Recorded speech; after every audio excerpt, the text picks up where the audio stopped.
굉장히 힘들 것처럼 하더니 원래는 주제를 어떤 걸 하려고 했는데 어제 좀 주제를 확 늘렸어요. 그래서 제가 하면 항상 시간을 많이 오버를 해서 오늘은 좀 웃고 떠들 시간이 별로 없을 것 같아요. 시간이 항상 오버가 돼서 좀 급하게 진행하도록 하겠습니다. 저희 팀은 세계정보 팀이고요. 세계정보 다른 내용을 다루고 있고요. 저희 팀이 온라인에서 뭘 하고 있는지를 좀 설명을 하려고 해요. 여러분들이 이제 지켜보고 계실 거라고 생각합니다. 일단 제 소개를 좀 하면요. 이런 사람이고요. 저랑 똑같죠. 자, 그리고 세계정보 팀이 있고 여기 쇼핑객이 뭔지 궁금하시죠? 이거는 ESVP 액티비티로 나눈 건데요. 궁금하면 형군님한테 물어보세요. 형군님 아실 거예요. 그렇죠? 첫걸음이라고 표현을 아까 썼잖아요. 왜 첫걸음이라고 했냐면 저희가 실제로 하고 있는 건 아직까지는 왜 첫걸음인가는 모든 게 아직 확정된 게 아니라고 생각을 해요. 저는 왜 확정되지 않았느냐, 아직까지 조금 저희들이 가지고 있는 가능성이 있다고 생각하고요. 왜 가능성이 있냐면 그렇다고 하네요. 그래서 저희가 계속해서 하려는 거는 이런 거예요. 실험을 하는 거죠. 인간이 가장 큰 공포를 느낀다는 어떤 거가 괜찮은가? 그래서 이걸 하는 이유는 어제보다 나은 오늘을 계속 만들어가고 있다고 생각을 하고 오늘보다 나을 내일을 계속해서 만들어 나가요.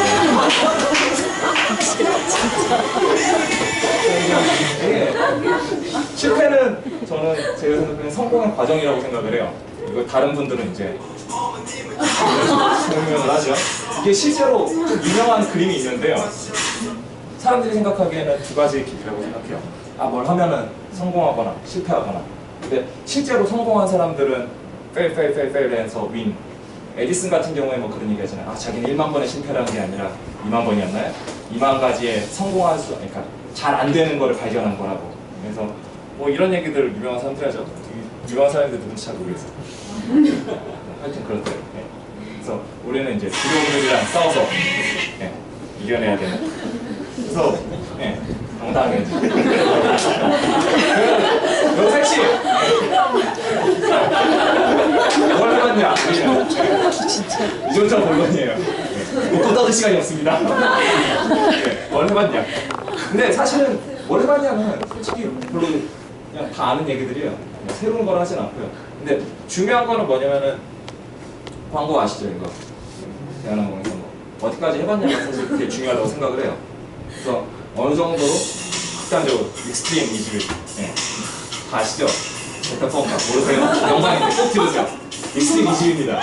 꼭 들으세요. 하여튼 익스트림 하면 대부분 익스트림 스포츠 자전거 타시는 분들 많잖아요.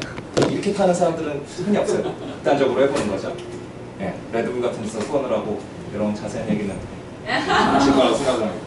왜 자세하게 못한? 그리고 또 좀 약간 겉핥기식으로 갈 건데요. 왜냐하면 저희에게는 시간 같은 거 하려면 금방 하도록 하겠습니다. 첫 번째로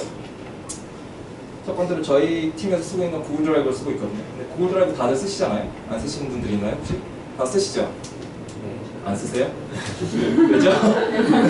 저희는 다른 게 아니라 여기에다 이제 성애지라는 거를 쓰고 있어요.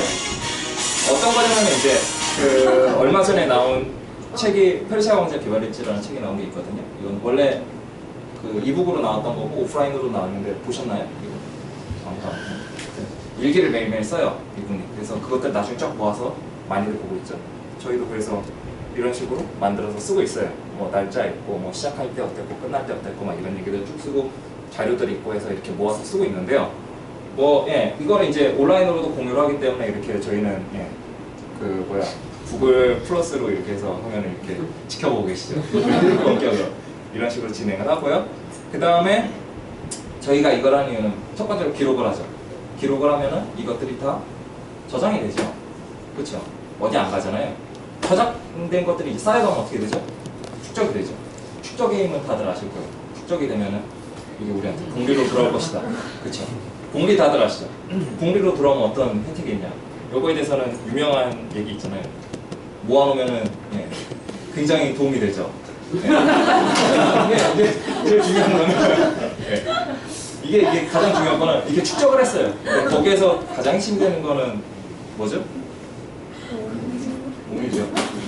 공유를 중요하다라는 거. 축적된 것들을 공유로 해서 저희 팀 내에서 이제 좀 거리상으로도 달라진 것도 있고 바로 옆자리긴 하지만 이런 것들 쌓아나가면서 심지어는 저는 제가 까먹은 거를 요 안에서 검색을 해요.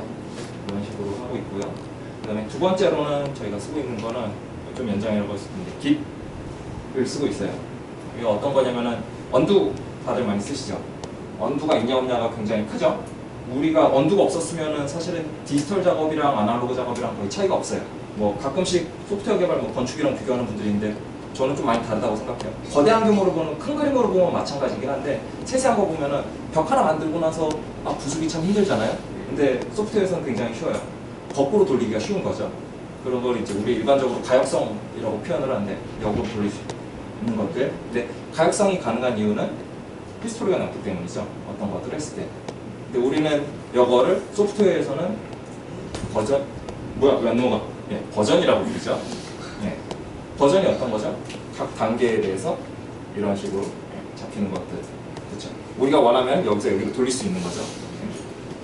그래서 이런 것들을 버전을 관리하는 거를 버전 컨트롤이라고 부르고요. 들어보신 적 있으실 거예요. 그리고 이거를 소프트웨어 공학에서는 소프트웨어 형상 관리라고 하죠. 형상 뭔지 아시죠? 이런 식으로 이렇게 잡혀가지고 형상기억 가끔 쓰면은 막 망가져도 원래대로 돌아가고 하잖아요. 그래서 이 소프트웨어 형상 관리에서는 핵심이 되는 게 누가 언제 어디서 넣었고 사무실에서 했겠죠. 무엇을 어떻게 왜 했는지 왜는 자동으로 안 되고 우리가 써줘야 돼요. 직접 했는지를 이제 다 기록을 남겨줘요. 이런 식으로 다 남죠. 뭐 어디서 뭘 했고 제가 했네요. 나나 그리고 막 이런 것들 했고 뭘 고쳤고 뭐 어떻게 바뀌었다 막 이런 게 다 나오죠. 왜 이런 걸 하냐? 변화를 통제하기 위해서죠. 왜냐면 우리는 계속해서 뭔가 변화를 시키는 거니까요. 소프트웨어 개발이라는 게 무에서 유를 창출하기도 하지만 창출하는 것조차도 변화하고 그 다음에 기존에 있는 걸 고치는 거를 많이 하죠. 예. 틀린 그렇죠. 만약에 우리가 변화된 부분들을 찾을 수 없다면 일일이 눈으로 보면서 지난번이랑 이번이랑 뭐가 바뀌었지 해야 되는데 이런 형상 관리 도구를 쓰면은 이런 것들 금방 알아챌 수 있죠. 그리고 또 두 번째로 중요한 게 이런 걸 쓰면 함께 일하기가 굉장히 좋아져요. 왜냐면은 변화가 일어나고 어떤 걸 했는데 어떻게 되는지 모르겠어요. 이게 무슨 일이 벌어진 거지? 나도 모르는 사이에 도대체 무슨 일이 일어난 거야? 했을 때 이게 도대체 뭐야? 했더니 나다. 내가 했어. 라고 하는 걸 시스템이 알려주게 되죠. 그럼 모든 수수께끼가 풀리죠. 이런 것들을 지원하는 도구를 깃을 통해서 할 수 있고 여러 가지로 이제 쓸 수가 있게 되죠. 그래서 저희 같은 경우에는 사실은 그냥 깃만 쓰는 게 아니라 깃허브라는 걸 쓰는데요. 다 아시죠? 다 아실 거라고 생각합니다. 그래서 다음에 기회가 나오면 다시 한번 설명하고요. 세 번째로 저희가 하고 있는 거는 들어보신 적 있으실 거예요. 테스트 주도 개발. 근데 이렇게 하면 무슨 마치 테스팅하는 것 같은데 이게 이제 정의가 있어요. 켄트백이라는 아저씨가 만든 건데 그분 책에 있는 건데 영어로만 있죠. 못 읽어요 저는. 근데 핵심이 되는 게 어웨어네스인가? 저거? 하여튼 저게 뭐 알아채는 거고요. 갭을 알아채는 거예요. 뭐냐면은 디시전 결정한 것과 피드백 사이에 갭을 찾아낸 거죠. 뭐 하는 동안에? 프로그래밍 하는 동안에. 내가 개발하는 동안에 내가 어떻게 만들기로 했던 것과 실제로 결과물이 나오는 거를 비교할 수 있는 거죠. 계속해서 알아챌 수 있는 거죠. 그리고 그거를 내가 컨트롤하는 기술이죠. 다르게 얘기하면은 뭘 원하는지가 일단 있어야 되고 그걸 향해서 가는 거죠. 프로그래밍하는 동안에. 그래서 목표를 우선적으로 잡고 목표대로 가는 거예요. 내가 그냥 나의 천재적인 내 머릿속에 있는 모든 아이디어로 한 번에 짜면 모든 게 짜자잔 하면서 나오지 라고 생각하는 사람이 아니라면 목표랑 같은지 아닌지 계속 비교하면서 가는 거죠. 그래서 그런 게 있어요. 거대한 목표가 있을 경우는 그럼 어떻게 하냐? 꽃게를 먹는 방법 얘기하시나요? 외국 애들은 많이 쓰더라고요. 이 얘기를. 모르시나요? 꽃게 먹는 방법? 한 번에 먹을 수 없잖아요. 그렇죠? 너무 크니까 잘게 잘라서 먹어요. 조금씩 잘라서 먹으면 언젠가는 다 먹는다는. 그래서 어떻게 되냐면 어떤 내가 목표 없이 그냥 하게 되면 내가 지금 얼마나 많이 해야 될지 모르겠어. 근데 잘게 잘라가지고 진행을 하면은 훨씬 더 우리의 목표에 가기 좋겠죠. 근데 잘게 잘라서 가는 거를 손으로 계속해서 확인하면 너무 힘들잖아요. 그러다 보니까 많이 하는 게 이제 테스팅 자체를 자동화를 해요. 이제 여기서 테스트는 일반적으로 얘기하는 오류를 찾는 테스트라기보다는요. 이제 그냥 회귀 테스트 같은 거죠. 잘 돌아가고 있나 아닌가, 내가 원하는 목표대로 가고 있나 아닌가. 그래서 여기에서는 저희가 쓰고 있는 거는 좀 유명한 카피바라상을 쓰고 있는데 여기에 실제로는 이렇게 돼 있는 테스팅 도구가 있어요. 그래서 이거에다가 페어리스 웹 브라우저라고 해서 실제로는 화면에 아무것도 안 뜨는 브라우저예요. 브라우저가 돌아가는데 그냥 뒷단에서 막 돌아가는 거죠. 그래서 아무것도 보여주는 게 없어요. 얘 같은 경우에 좀 살짝 얘를 보면요. 그냥 살짝 보는데 별거 아니에요. 저희 들고 있는 거고요. 이런 식으로 막 돌아요. 그럼 이거 뭐 하고 있는 것들이 다 실제로는 뒤에서 브라우저가 백단에서 떠서 이런 것들이 다 진행이 돼요. 그래서 저희가 입력한 대로 막 입력해서 진행을 쭉 하고요. 그래서 캡틴 아메리카 다 아시죠? 캡틴 아메리카는 상징 중에 몇 가지가 있잖아요. 뭐가 유명하죠? 캡틴 아메리카 떠오르는 거. 방패. 그렇죠. 방패죠. 방패. 방패가 있음으로 인해서 우리가 얻을 수 있는 건 외부에서 뭔가 일어나는 것들 아니면 변화라든가 온도가 급격하게 변한다든가 하는 상황에 대해서 대처할 수 있게 됐죠. 아마도 그 변화가 두렵지 않을까. 예. 얼마 전에 그 테이블을 왕창 옮긴 적이 있었는데요. 그때도 저희가 목표로 했던 거는 테이블 다 옮겼으면 어떡하지? 그럼 테스트가 기존에 돌던 게 있으니까 원래는 다 잘 되던 거잖아요. 그러면은 그게 왕창 깨지니까 안 깨질 때까지 고쳐. 가 저희 목표였어요. 안 깨질 때까지 고치기만 하면은 제대로 돌아가겠죠. 네 번째, 이거는 그냥 너무 뻔한 거. 저희는 레일즈 쓰고 있고요. 루비온 레일즈인데 이거는 설명할 게 없어요. 아니 최강이라고 얘기해. 진짜 이거 써본 사람만 아는데 진짜 이거 진짜 써본 사람만 알아요. 근데 조건이 있어요. 이게 나온 지가 꽤 됐어요. 거의 10년 됐기 때문에 10년 됐죠. 고전적인 웹에서만 강력해요. 사실은 최근 트렌드는 이쪽이 아니라서 좀 다를 수 있는데 그래서 좀 옛날 사례 저 같은 경우 예전에 웹더솔이라는 사이트를 좀 제가 나중에 받아 쓴 적이 있었는데 이런 사이트였어요. 아시죠? 모르시나요? 이 작업을 했었는데 맨 처음에는 PHP로 개발이 돼 있었어요. 이게 원래 레거시가 있었고 그 다음에 제가 들어갔는데 그때 했을 때는 PHP에다 그냥 레일즈로 추가적인 것들을 그냥 만들었어요. 그러니까 기존에 있는 걸 싹 갈아엎는 게 아니라 기존에 이미 있고 거기에 추가적으로 붙인 거고요. 그러다 보니까 필요한 기능들이 몇 가지 있었어요. 뭐 쪽지 기능이라든가 그런 게 있었는데 그런 것들을 그냥 순식간에 만들어가지고 적재적소에다가 넣었었죠. 그래서 나중에는 전부 레일즈로 옮겼고요. 근데 중요한 거는 뭐냐면은 한꺼번에 다 하려고 하지 말고 조금씩 가는데도 유용하게 쓸 수 있다는 거죠. 그리고 이것 말고도 그때는 이거밖에 없었는데 지금은 이와 유사하게 쓸 수 있는 것들이 굉장히 많아요. 유사한 솔루션이. 이때 솔루션이 아니라 성능 이슈가 그때는 있었는데 예를 들어서 얼마 전에 이거 뭔지 아시나요? 컨트롤 디시전이 있었죠. 그때 썼던 사이트 유명한 게 사운드 클라우드라는 사이트가 있잖아요. 레일즈로 만들어진 거고요. 전 세계를 커버하고 있죠. 그리고 예전에 웹더솔에 썼을 때는 이런 거 다 아실 거예요. 전자방패 있었는데 이 사이트에서 공개를 했었어요. 그랬더니 지옥이 펼쳐졌죠. 진짜 이때 한 이틀을 밤을 샜어요. 이 사이트를 최적화를 한번 쫙 하고 그랬더니 상자가 막 다 들어오더니 뻥 하고 다시 막 최적화하고 뻥 하고. 근데 사실은 이슈가 이게 오래가진 않아요. 이런 이슈가 한 이틀 지나니까 그냥 사그라들어서 사실은 끝까지 못 가봤어요. 그러니까 일정량까지는 받아봤는데 글로벌 레벨이나 막 그 이상 되는 사람들이 막 경험하는 것들을 거의 못했고 이 회사에서 한 번 더 비슷한 걸 경험해보고 싶은 욕심이 있죠.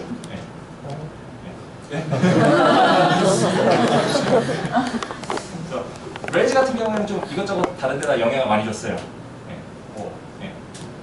자세한 설명은 다들 아실 거라고 생각합니다. 다섯 번째로 저희가 쓰고 있는 거 전통적인 웹이랑 요새는 좀 다르게 잠시만요. 물한 조금만 마실게요. 전통적인 웹이랑 다르게 요새 웹에서는 이제 좀 많이 각광받고 있는 게 자바스크립트 단에서 MVC 처리하는 거죠. 이제는 서버에서는 거의 API 서버처럼 해서 데이터만 날려주고 제이슨이나 뭐 그런 걸로 날려주고 그 다음에 이제 브라우저 단에서 알아서 쫙쫙 돌아가는 거죠. 사실은 이거는 이제 두 가지 측면이 강한데 하나는 자바스크립트로 동적인 거를 보여주기 위한 것도 있고 또는 하나의 API만 가지고 앱과 웹 두 가지를 더 커버하기 위해서 이런 식의 전략을 많이 쓰죠. 그래서 저는 사실 예전에 이제 공부를 했던 게 앵귤라를 좀 썼고 앵귤라로는 조그마한 프로젝트를 해봤었는데요. 이거를 이제 우리가 써볼까 했었는데 이 사실은 좀 굉장히 커요. 그다음에 좀 쓸데없어요. 자바스크립트에서 쓸데없이 막 스프링 비슷하게 막 만들고 해가지고요. 굉장히 커서 좀 더 심플한 게 없나 했는데 성크미님께서 괜찮은 걸 딱 소개를 했어요. 아, 빠른 게 있다더라. 뭘 앵귤라보다 훨씬 빠른 게 있다더라 해서 봤는데 좋아요. 네, Vue.js라는 거가 있고 이거를 저희가 쓰고 있죠. MVC랑은 조금 다르게 MVVM이라고 해서 모델 뷰, C는 이제 컨트롤러잖아요. 근데 컨트롤러는 사실은 요새는 씬 컨트롤러라고 해서 컨트롤러를 되게 작게 쓰려고 하거든요. 그 자리에 프레젠테이터 뭐 그런 것들을 많이 넣죠, MVP. 근데 요거는 이제 프레젠테이터가 역할이 사실은 좀 더 쪼개질 수 있지 않느냐 해서 이제 뷰 모델을 따로 분리를 해서 뷰랑 뷰 모델 그리고 모델 이런 식으로 하고 이제 프레젠테이션 영역은 이제 여기에다 놓고 비즈니스 영역은 여기다 놓고 이런 식으로 하는데요. 데이터 바인딩이 여기서는 좀 핵심이 되는데 앵귤러.js 같은 경우에 특히 앵귤러.js의 영향을 강력하게 받은 앵귤러.js도 구글에서 만들었다고요. 구글에 있는 직원이 투웨이 바인딩, 데이터 바인딩이라는 걸 지원하는데요. 네. 원래는 예를 들어서 우리가 많이 하는 게 모델이 있으면 모델 업데이트를 해요. 데이터를 바꾸면은 뷰도 갱신 그런 식으로 따로 해주잖아요. 근데 투웨이 데이터 바인딩에서는 일단 원웨이 하나 뷰 모델을 고치면 뷰가 자동으로 갱신이 돼요. 두 번째 투웨이 뷰에 있는 거 예를 들어서 뭐 HTML이다 입력 폼이 있잖아요. 입력 폼을 고치면 뷰가 모델이 자동으로 갱신돼요. 기존에는 예를 들어서 자바스크립트로 비슷하게 만든다면 뭐 키프레스라든가 키업 아니면 체인지 뭐 그런 이벤트를 다 따로 내가 바로 채서 뭐 얘를 업데이트해 주거나 해야 되는데 이런 것들을 한꺼번에 다 자동으로 지원해 주는 거죠. 이것도 자세한 거는 나중에 또 기회가 더 있는 것 같아요. 그 다음에 여섯 번째, 이번엔 좀 다른 거 기술적인 거라기보다는요. 네, 서사하는 얘기를 하고 있고요. 이거는 저희 이렇게 하는 거 좀 보셨을 거예요. 꿍시렁꿍시렁 되면서 뭐라고 하면서 막 이상한 짓들을 하죠. 이게 이제 그 옛날에 이제 책 봐서 좀 알게 된 분인데 실제로 아는 분은 아니고 그냥 이분 제가 알죠. 이분은 저를 모르겠다. 이영식님이 이제 트레이너 서사라는 글을 쓰신 적이 있거든요. 이 글에서 보면요 이런 얘기를 해요. 그 전에는 이제 뭐 빨리 뭐 서사하는 쪽이 한 32%인가 더 빨리 결정 내리면서 퀄리티에서 차이가 없었다 그런 얘기를 하고 나중에 또 다른 실험을 했는데 정보가 공유되는 거를 공유를 또 검사를 했더니 서서했던 쪽이 훨씬 더 상대적으로 높은 점수가 얻었다. 공유 측면에서 그런 얘기들을 하고요. 그러면서 이제 서서하는 게 사실 별거 아니잖아요. 서서한다고 해서 뭐가 달라져요. 근데 이런 얘기를 하세요. 생각이 우리는 이제 기존에는 우리의 생각을 먼저 바꿔야 행동을 바꿀 수 있다. 정신력을 무장하자 막 그런 거 하는데 이게 행동이 바뀌어야 생각이 바뀌는 경우가 있다는 얘기 하세요. 이거 비슷하게 많이 하는 게 이제 교회 다니시는 분들 같은 경우에 경배와 찬양에서 막 손들고 막 그런 거 하잖아요. 거기서 핵심 원리가 있어요. 사람들이 신앙심을 먼저 가졌기 때문에 손을 드는 게 아니에요. 손을 들었기 때문에 사람들이 은혜를 받는 거예요. 그런 게 있죠. 그래서 말보다 행동을 먼저 하고 행동을 먼저 하면 자연스럽게. 그래서 유명한 얘기 있잖아요. 막 무슨 이거랑 반대되는 케이스인데 그 생각하는 대로 행동하지 않으면 머지않아 행동하는 대로 생각하게 될 거라는 얘기 있잖아요. 반대로 생각해 보면은 먼저 행동하는 게 포인트가 될 수 있다는 거죠. 일곱 번째로는 이제 저희가 하고 있는 건 회고라는 거래요. 회고전 막 그런 거 많이 하죠. 돌아보는 거. 근데 이거는 사실은 예전에 게임 만들 때 이제 포스트모템 이런 용어를 훨씬 더 많이 썼거든요. 이게 뭐냐면 이게 사후 부검하는 거예요. 이렇게 죽은 다음에 어떤 부검을 하는 거죠. 뭐 사후 부검하면 사실은 뭐 이런 거 수술하고 막 하는 건데 굉장히 부검이 어떤 원인을 밝혀내는 게 굉장히 중요하죠. 그런데 이게 그 어디에서 포스트모템이라는 용어를 유행을 시켰냐면요. 그 옛날에 게임 디벨로퍼 매거진이라는 잡지가 있었어요. 지금은 폐간돼 버렸어요. 근데 게임 디벨로퍼라는 이 잡지에서 매달 나오는데 매달 한 게임을 골라가지고 한 게임에 대한 어떤 포스트모템을 개발자들이 스스로 했고요. 정확하게는 PD나 PM, 뭐 디렉터가 있었죠.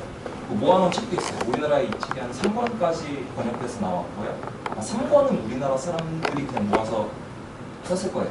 근데 포스트모템 할 때 그 주제를 뭐 몇 가지 만들었는데 뭐 뻔해요. 뭐 자료 모은 다음에 뭐 잘 된 거 아쉬웠던 거 뭐 이런 거 하면서 다음에는 어떻게 잘해보자 막 그런 얘기를 해요. 요거에 관한 얘기는 김청준님이라고 디자인 컨설팅 대표님 계시는데 이분은 알아요 서로. 저만 아는 게 아닙니다. 서로 압니다. 근데 성공을 반성한다라는 글을 쓰신 적이 있어요. 일반적으로 반성한다고 하면 실패한 거에 대해서 잘 안 된 거에 대해서 얘기하잖아요. 근데 이거는 성공한 이유, 성공을 했어요. 그럼 성공했다, 아싸 좋다가 아니라 성공한 이유를 밝혀내는 거죠. 그러면 성공한 이유를 찾아냈을 때 성공은 우연이 아니라 필연으로 바뀐다 라는 말씀을 하세요. 그래서 저희 같은 경우에는 사실은 성공을 반성하지 못하고 잘 안 된 거 얘기를 주로 해요. 그래서 뭐 여태까지 무슨 일이 있었나, 그래서 이 공유가 어쨌고 뭐 접촉이 어땠고 젠킨스가 어쨌고 영수님이 어쨌고 좋은 얘기예요. 영수님이 참 도움이 됐다 그런 얘기를. 그렇죠? 네. 그 다음에 뭐 이런 걸 가지고 그룹핑을 계속해요. 뭔가 했을 때 뭐 코딩이 어쨌고 뭐 우리 팀에 체력전이 있었고 뭐 원격 작업이 뭐 이런 게 있었는데 체력전이 아쉽게도 밀리고 원격이 투표를 해서 뭐를 주로 얘기를 하자. 집중을 하는 거죠. 한 번에 하나씩. 그래서 거기에 대해서 뭐 했던 건 여러 번 이제 뭐 파이브 와이스라고 해서 많이 아실 거예요. 왜 5번 부르면은 근본적인 원인이 나오는 거. 그래서 뭐 어떤 문제가 있으니까 아니면 뭐 재밌는 거에 대해서 뭐 계속해서 얘기를 한다든가 아니면 어떤 문제가 있을 때. 그래서 근본적인 원인 찾고 그다음에 이쪽은 대안을 하는데 대안은 소왓을 3번 하기로 했어요. 이렇게 하자. 그럼 어떻게 되는데? 이렇게 되겠지. 그럼 어떻게 되는데? 이렇게 되겠지. 그럼 어떻게 되는데? 이렇게 될까요? 네. 그래서 원인과 결과, 그 대안을 찾는 거를 진행을 했고요. 이것도 뭐 대안을 뽑는 다른 방법들을 쭉 진행을 했던 거고요. 저희는 5단계로 하고 있습니다. 마무리까지 하고 있는데. 그래서 뭐 이거 맨 처음 해볼 때 했던 거, 이거 붙어 있는 거 보셨을 거예요. 이렇게 하자라는 어떤 저희 다짐? 뭐 계획 같은 게 있는 거고요. 잘 되면은 초록색 붙이고 있고요. 잘 안 되면 빨간색 붙이는데 왜 이렇게 안 되는 거 많아? 네. 하여튼 이렇게 하고 있는 거예요. 이거 하는 이유는 제가 직접 한번 해보겠습니다. 실험이 굉장히 중요한 게 그렇고 예. 그리고 실험을 하는 이유는 미래가 더 중요하니까. 근데 왜 이렇게 빨리 했지? 원래대로라면 시간이 굉장히 부족할 것 같아서 안타깝게도 시간과 예산을 조금 더 주신다면 있을 텐데 일단은 뭐 오늘은 여기까지 할 거고요. 다들 아시는 그리고 사실은 원래 막 하려고 했었는데 이게